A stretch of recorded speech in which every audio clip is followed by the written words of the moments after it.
we have a very special huddle presented by Hyundai for our Steelers Nation Unite members today. So first of all, thanks for being here. We really appreciate it. Well, thank you. It's good to be here, and let me just say to you and all your family and all the listeners out there, happy Thanksgiving. That's right, big day tomorrow, and Yeah. then big game on Sunday, big day on Saturday with the Hall of Honor. You are one of the inductees, so we'll get to that. But if you want to ask Mel a question today, you need to press *3.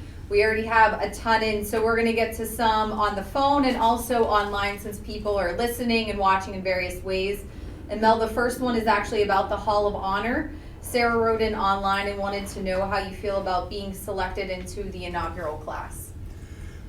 It's special. I tell you, this whole Steeler experience from coming out of college, it's just been a great journey, and to be among the guys who are going into the inaugural class it's special. And you know, I think it's just a great thing. It's a great way to recognize guys who've made a contribution to this organization to get the Steelers to where they are today, because in 1970, when I came to the Steelers, they had won one game and lost 13. It was playing 14 games back there.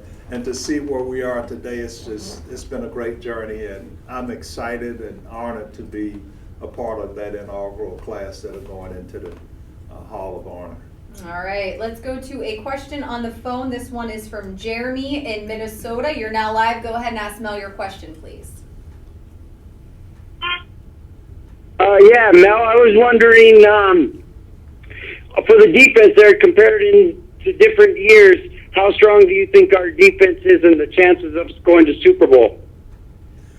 I'm excited about our defense. I think we have a lot of talent, a lot of speed on defense. We have young players in certain positions, especially in the secondary, but I think the class that they drafted this year has come in and made a great contribution, and that's always important. When you draft players in the first round or second round, they have to come in and make a contribution, and we've had that with Watts, and I think Joe Hayden, he just kind of fell in our laps, which is really, in my opinion, has been that missing piece that we needed on defense. So I think our defense is strong. I think they just got to keep getting better, which I know they will. And we get into the playoffs, I think they're going to be ready to rock and roll. All right, we like that. All right, up next we have Gary from Maryland. You're now live. Gary, go ahead and ask Mel your question. Hi, Mel. Big fan, and I was just wondering if you and Terry and Lynn ever get together and play some old school football. Hey, those days are gone, man. We get together and reminisce, but not to play football. But, it's always good when we can get together and see each other, because those are the guys you grew up with, and, we were able to accomplish a lot of things together. So it's always special when we can get together. All right, again, if you want to ask Mel a question, please press *3. Our next one is from Catherine. She's right here in Pittsburgh. Catherine, you're live. Go ahead and ask your question, please. Yeah, I just wanted to know, I was just going to ask if you all got together. Do you ever see any of your old teammates? From time to time at different functions we do. One of the things about this weekend that's going to really be great, we'll get to see a lot of guys, because there are a lot of us that are going in for the inaugural class, and I think that I said it earlier, it's special when we all can get together, because we're all getting older now, so every time you can spend moments together and see each other is pretty special. I was in the cafeteria down there, and I had a chance to sit and talk with Craig Wolfley and Tunch Elkins, and it's just really special, because we all kind of grew together, and we were able to accomplish some things together, and it's just great. We start to understand how important relationships are, and so it's special. All right, our next question is from Jesse in San Antonio. Go ahead, you are now live. You can ask Mel your question, please.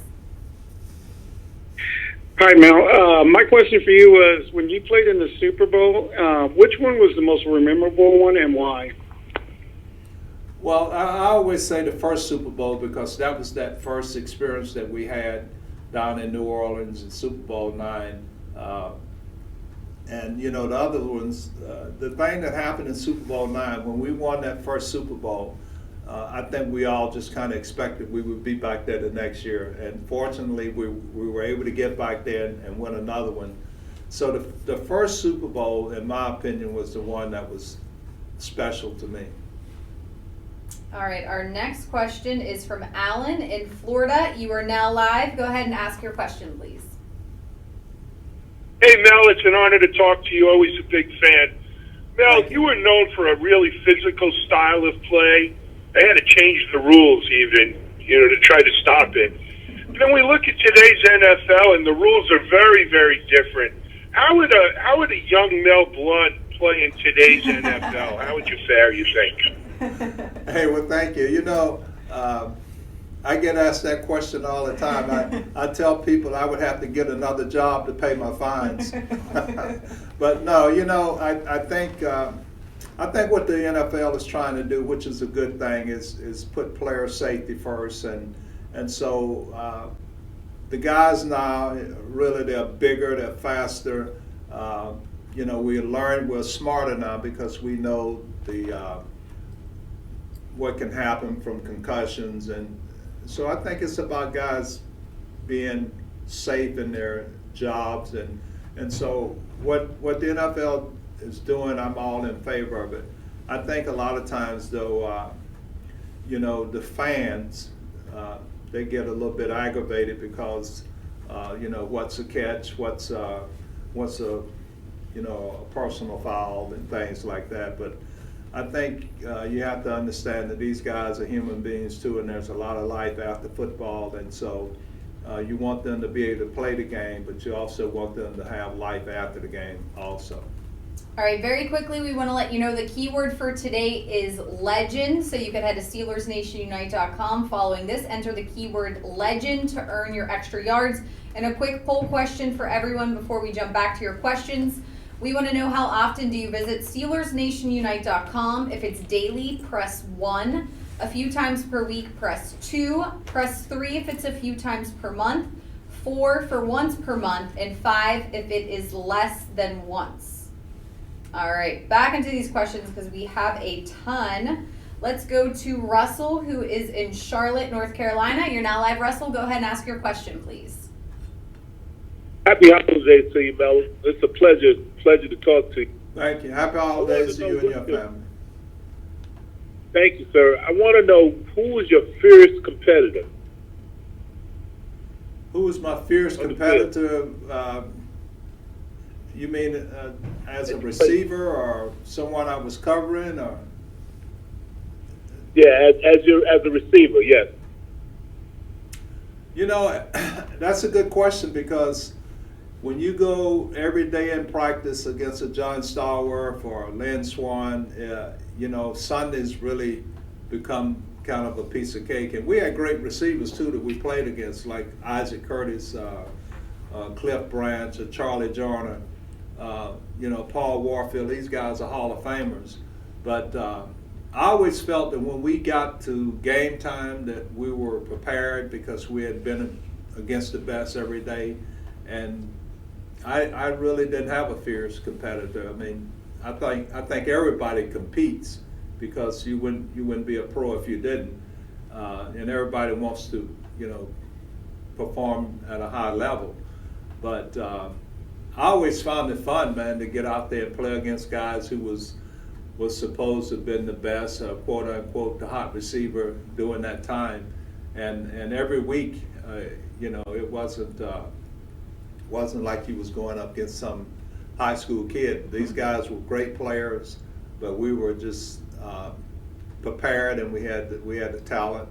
When you playing behind a defensive line like I played behind the steel curtain, a lot of times the quarterback don't have that opportunity to get rid of the ball because these guys are getting after the quarterback, and it makes it a lot easier. So they're always tough, but we always felt we were prepared. Okay, our next question is from Dan in Texas. You are now live, Dan. Go ahead and ask Mel your question, please. All right. Happy Thanksgiving, everyone. Missy and Mel, thank you so much for having me on. Mel, my question is, how often do you break out one or more of your Super Bowl rings, and what kind of occasion is significant enough to break those bad boys out? Well, you know, I've been fortunate not only to have 4 Super Bowl rings, but I think I have like 4 Hall of Fame rings. And my wife has them all in a safe deposit box at the house. And usually when people come over to visit you, that's the first thing they ask, well, where's your Super Bowl ring? So my wife, she breaks them out. But you go out in the public, and I'm not a ring person, I'm more of a country boy. My wife says the most important ring is my wedding band, so I make sure I have that on. But yeah, you know, it is a topic of conversation. People see you, you know, and they want to know where's your ring, or why don't you have it on? But they're put away safe at home, and when people come over and the conversation comes up, she loves to be able to bring them out and show them off. Okay, we have our next question from Stacy in Phoenix. You are now live. Go ahead and ask your question, please. Hey, Mel. Hey, Missy. Happy Thanksgiving, and it's a pleasure to talk to you, Mel. Thank you for all you've done for victims of child abuse. My question is, I know you ran and were director of public relations for the NFL for quite a while. Right. I'd like to know your thoughts on how Goodell is handling his public relations now. The Dallas, who? She said Commissioner Goodell. Oh, Goodell. Look, that's a tough job. In fact, I worked with the commissioner. He and I worked closely together for 6 years when I was working out of the league office. I think Roger has done a good job for the NFL. I think he's done an exceptional job as far as marketing the league and bringing revenue into the league. You know, some things, none of us are perfect. I think some things that people will hold against him is the Ray Rice situation, and maybe even the Tom Brady or this latest one with Ezekiel Elliott. But you know, you can't please everybody. I think he has been consistent with what his stands are and how he wants to portray the NFL. And you know, my hat's off to him. I think he's done a good job. Okay, our next question is from Stacy in Ohio. You are now live. Go ahead and ask your question, please. Hi, Mel. My question isn't football related. With Thanksgiving tomorrow, I just want to know what you're most thankful for. Well, you know, I appreciate that's a good question. I think I'm just grateful to be living in America and to have a great family, and I'm very grateful for our servicemen, and obviously I'm very grateful to be a part of the Pittsburgh Steelers family. So there's just so many things that I'm grateful for, and you know, I just thank God for good health and my kids and football. All right, our next question is from Victor in Texas. You are now live. Go ahead and ask Mel your question, please. Hey, good morning, all. Happy Thanksgiving, everybody. Thank you. My question, Mel, as a player coming into the NFL, what was some of the biggest adversities you had to face with the coaches and the way the game is played to get you to the Pro Hall of Fame, a guy you are right now? Well, when I came into the league in 1970, you know, coming from a historical black college, it was just about making the adjustment. It was, you know, growing up in the South and coming to a northern city. I mean, the simple thing is adjusting to the weather, adjusting to the snow. I had never seen anything like that, and then just really learning the game and learning what pro football is all about. And I think one of the things that, especially fans, we take for granted is that, you know, when you come and you get to this level, you're not only dealing with football, but you're dealing with everything else that comes with it, because you're in the public, and basically you're just living your life through the eyes of other people.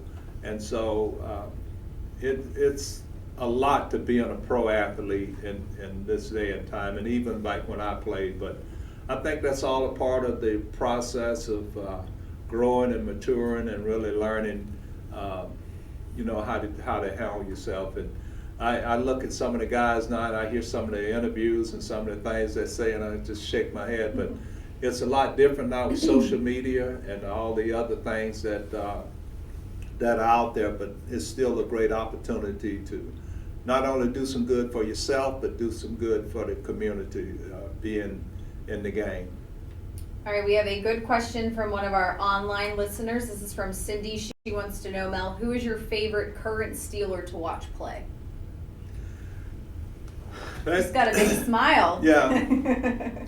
Well, you know, I'm obviously a guy who loved defense, and I like that kid, number 50. I'm sorry, my phone is ringing. But yeah, that's my guy, man. Ryan Shazier. Ryan Shazier. He's the guy I'm watching. All right, let's go back to. Do you need to take that? You good? No, okay. I'm good. Sorry about that. That's okay. We'll let it go, okay? Yeah, it's good. Okay. All right, this is from Brady in North Carolina. You're now live. Go ahead and ask Mel your question. Hey Mel, I'm a big fan. Who do you think was your best teammate when you played football? My best teammate. You know, one of the things about the group of guys that we played together with in the 70s, we all were very close, and I think that was a big part of why we won the game. But my roommate was Joe Green, and Joe Green and I were close, and we're still close today. And you know, his kids called me Uncle Mel, my kids called him Uncle Joe, and so he was the guy that, and I kid him all the time that I had to take him under my wings and keep him out of trouble, but he swear that it was just the opposite. The other way around. Yeah, but yeah, Joe was the guy that he and I, we talked about a lot of things at night, laying there in bed if we was on the road, and just, you know, he's just been a dear friend, and so have so many other guys like Donnie Shell and Starworth and John Colbert. I mean, you can go down the list, and there's not a whole lot of difference in relationships there. Okay, this is going to be our last question. This is from Mike in New York. Mike, you're now live. Go ahead and ask Mel your question, please. Happy Thanksgiving, everyone. Mel, I'm a huge fan of yours, but my question actually is about Donnie Shell. What are your thoughts on him getting snubbed year in and year out about getting into the Hall of Fame? I mean, the guy was a 5-time All-Pro, had the most interceptions by a strong safety. How do we campaign and get this man in the Hall of Fame? Well, I'm right there with you, man.